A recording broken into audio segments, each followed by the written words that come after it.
Welcome to True North Perspective. My name is Sean, and on today's episode, we're going to be discussing the unfortunate demise of Charlie Kirk.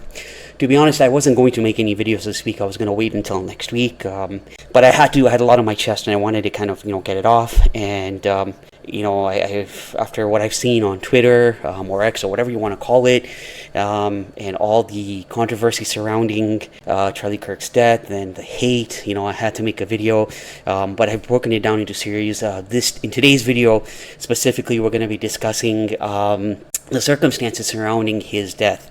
As you all know, Kash Patel, the FBI, the mayor of Utah was there today, and they had a press conference and they discussed what had exactly happened. The suspect turned himself in. His father convinced him. His father talked to a pastor, a family reverend, and then they basically told they convinced the son, Tyler Robinson, that's what his name is, to turn himself in, and he was turned in. And we still don't know what the motive is. There was speculation that he was leftist or radical leftist. He was gay or perhaps transgender, but the blame was automatically pinned on the left side. However, the truth is that he's not a leftist. He grew up in a Republican family. He grew up around guns from a young age. There were some engravings found in the bullet, but we'll get into that other video. The one thing that I do want to discuss and that came up is this conspiracy, and I'll be honest with you, I'm not much of a conspiracy nut, but it seems like there's a lot of discussion around the fact that maybe Israel and the Zionists have a hand in the death of Charlie Kirk.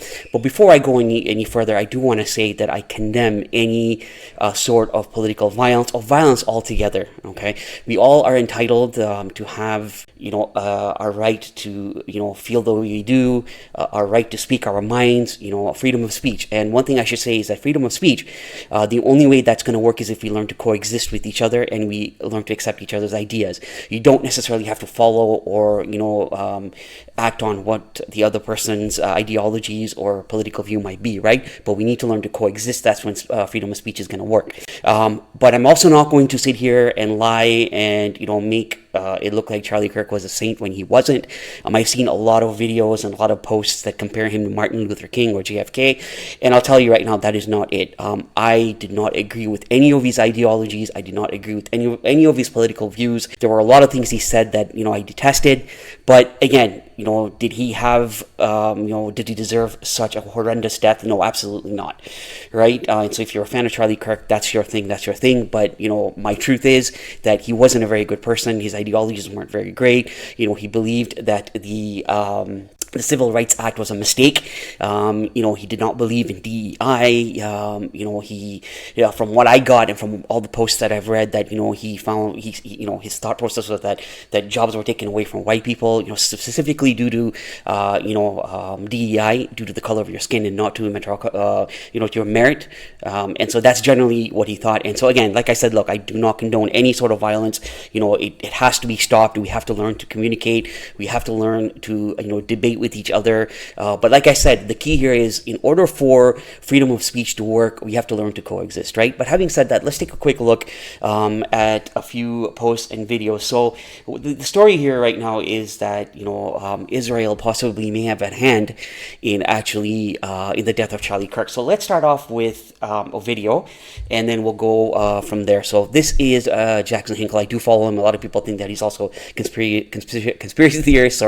But there's some things from what he says and from what I've seen that kind of resonate with me and basically kind of feel odd about this whole situation. Let's start with the video first, and then we'll take it up from the other side. Israel and Netanyahu before the tragic events that took place this week. This is major breaking news. A new article from the Gray Zone citing a close friend of Charlie and also a Trump insider said that Netanyahu tried to buy Charlie Kirk off by investing millions of dollars from Zionist organizations into Charlie's organization, TPUSA. Charlie denied the request because he was so offended by what Israel was doing all across the world. Charlie also said that he believed that Prime Minister Netanyahu was trying to silence his criticism of the state of Israel, and he feared Netanyahu. In fact, not too long after this took place, Charlie Kirk went to Donald Trump himself and said, do not go to war with Iran on behalf of Israel. Donald Trump got very upset, yelled back at Charlie saying, you don't know what you're talking about, get out of here. And not too long after, all of the Zionist media and major Zionist organizations in the United States began cutting Charlie off, saying he's not with us anymore, and began attacking him relentlessly in the press. This is huge. In the final days of his life, Charlie was infuriated with Netanyahu. He was describing him as a bully and said he had total control over President Trump through his associates like wealthy donors such as Miriam Adelson. He also added that he feared for his life as a result of all the people that were calling him up and attacking him, and also attacking him in the press relentlessly. All I've got to say is be very suspicious of anyone who's telling you not to ask questions and to believe whatever the media is telling you. Charlie Kirk was at war with Israel. So you can see here what he's saying is that Netanyahu was trying to, buy off Charlie Kirk, and he refused. Don't get me wrong. Yes, most of his posts are against Palestinians. He believed, that Palestinians, that there shouldn't be any Palestinians, and there was, he was basically saying that the genocide is warranted. But in any case, and I'm paraphrasing here, so don't take my actual word into context. You can look it up for yourself. And so basically what he's saying is that, Donald Trump and Benjamin Netanyahu, I guess they noticed that Charlie Kirk was kind of slowly moving to the center from the right, and they didn't like it very much. And, he was actually, because he was very influential within the young folk, within the young conservative folks, he was technically, the guy that they reached out to, and was giving them, a place where they felt like they could belong. But anyways, having said that, generally, they felt that he was a threat to the overall MAGA movement, and they took him out. Now, the other thing I should say also before we move on is that the circumstances surrounding the death itself are quite odd. Tyler Robinson, again, yes, he loved guns. He loved, his father was a sheriff. But one thing that begs the question is that, a child, I shouldn't say a child, but a kid like him that's the age, at the age of 22, to have such a perfect shot. For those that haven't seen the video, I suggest don't see it because it is quite graphic. I was, when I saw it, because I was actually at home, and, I heard the news and I pulled it up, and it was quite gruesome. So don't look at it if you don't have to. Take my word for it. Nobody could have survived that shot. It was absolutely brutal, but it was also very accurate.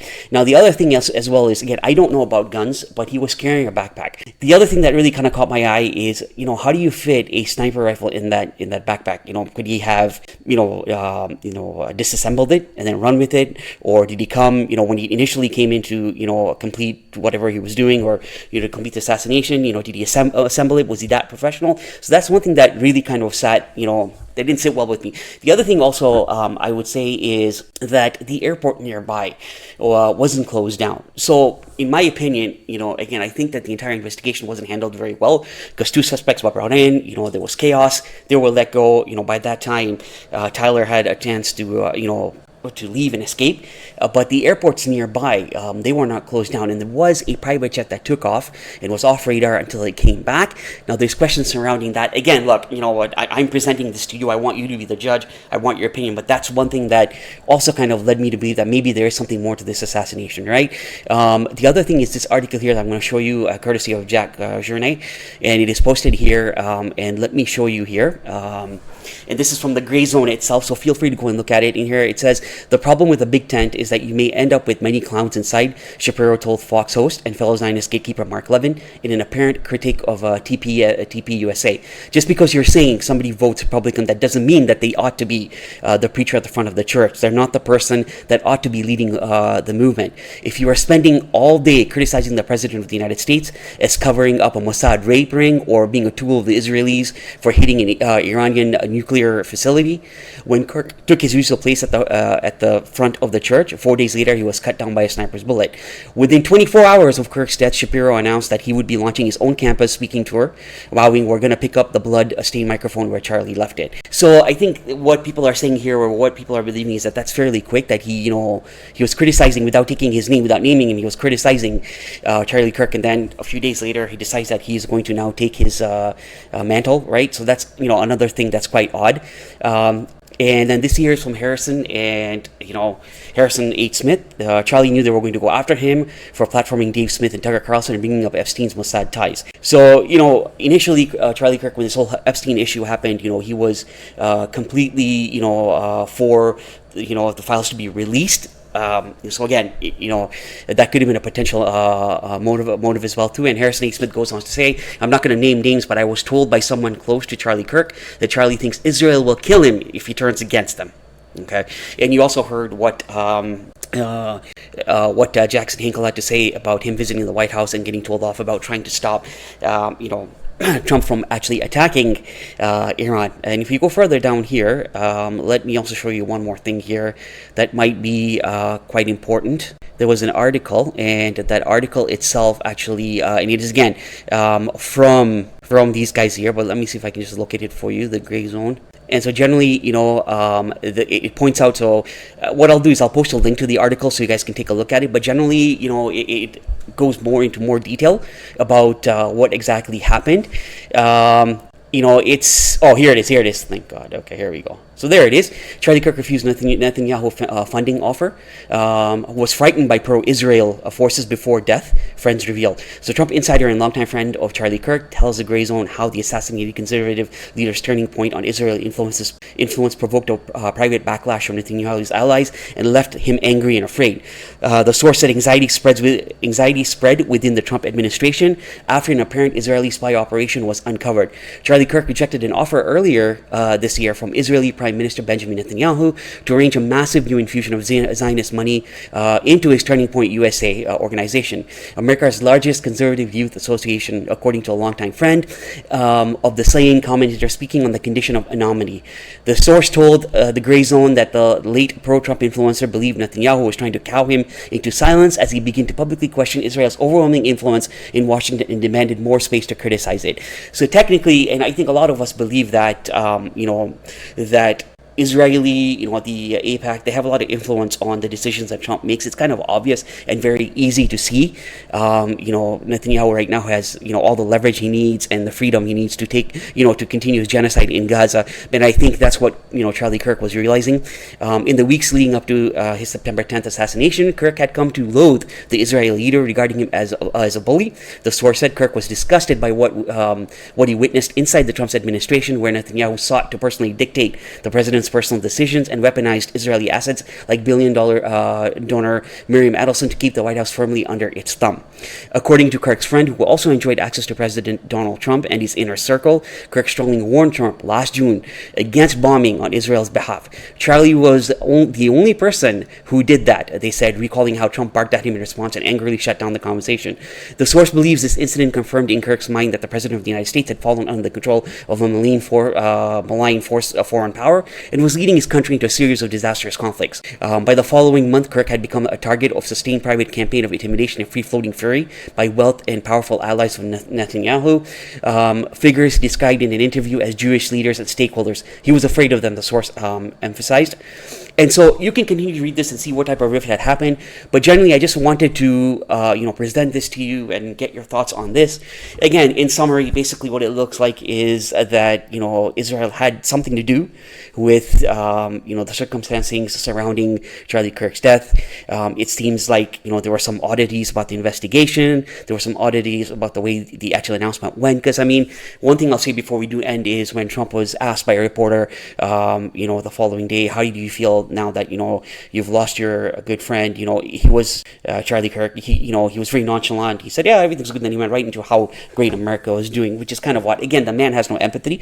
I'll give you that much, but something is going on. And so I suggest, I'll go ahead and put this in the link of the video so you can take a look at it. What I'd like to know is what your opinion is. Again, like I said, I'm not a conspiracy theorist, but this was something that I thought, hey, let me bring to your attention, to my viewers' attention. So please take a look. And again, my condolences go out to Charlie Kirk's wife and his kids and his family. Again, nobody deserves this type of death. But like I said, I stick with the truth. Charlie, again, his rhetoric was very, very right-wing conservative and could be very offensive. But again, that doesn't justify the violence. So please do like, share, subscribe. Let's get to 2,000 subscribers. I'd really like to grow, and I'd really like to contribute to our society as well too. So please go ahead and like, share, and subscribe. Don't forget to leave a comment because it helps with the algorithm. I'm very interested in hearing what you have to say. Again, thank you so much for watching, and I'll see you in the next video.